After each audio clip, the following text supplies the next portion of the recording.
Marhaba, salam alaikum, and welcome to the Louis Vuitton Trophy in Dubai, where the contest for the semi-final berths is heating up. Day 9 will be decision day for the 6-boat fleet, with 2 teams destined to depart. But first, day 8 of the Louis Vuitton Trophy was again a light air affair. The first race in these testing conditions, a must-win for Synergy against All for One. The Franco-German alliance on a high after beating front-runners BMW Oracle Racing. Off the start line, Synergy had control, taking All for One all the way out past the port lay line.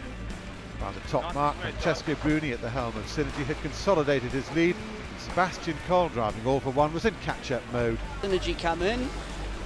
It's been a handy upwind for Synergy. They were ahead at the first cross. Both boats doing jibe sets.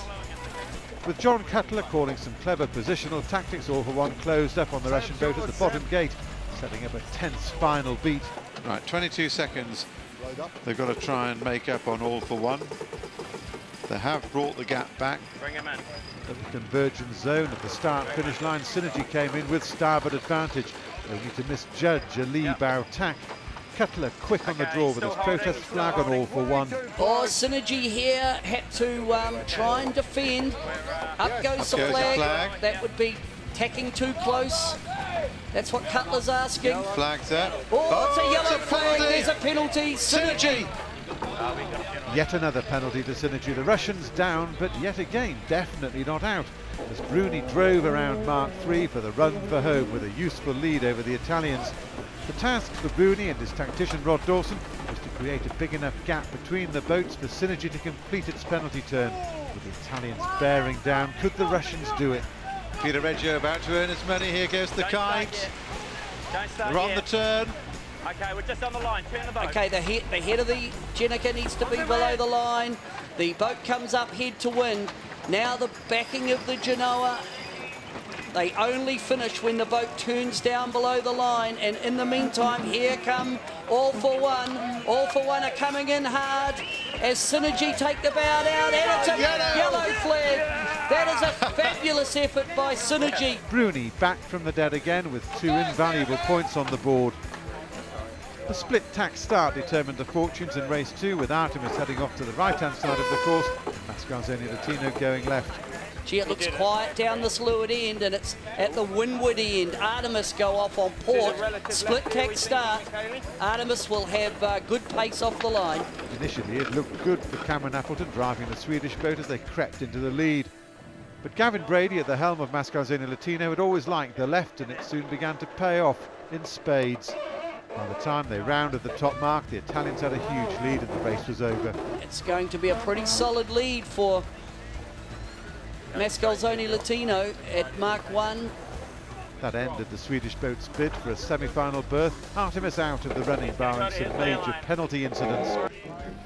On paper, race 3 was billed as the match of the day, pitching top of the table BMW Oracle Racing against second-placed Emirates Team New Zealand. After an even start in which both boats had the side of the line they wanted, Greenback attacked towards James Spittle on the American boat, and it soon became apparent that the American tactician John Kostecki had made the better call.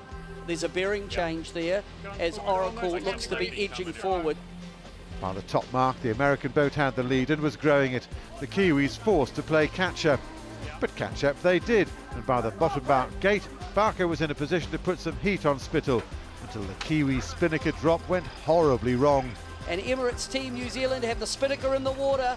This will be a big problem for the New Zealanders, and good news for the Oracle team. Emirates Team New Zealand have had to let the halyard go, and it smokes out of the mast. So Emirates Team New Zealand, an uncharacteristic error at the bottom mark.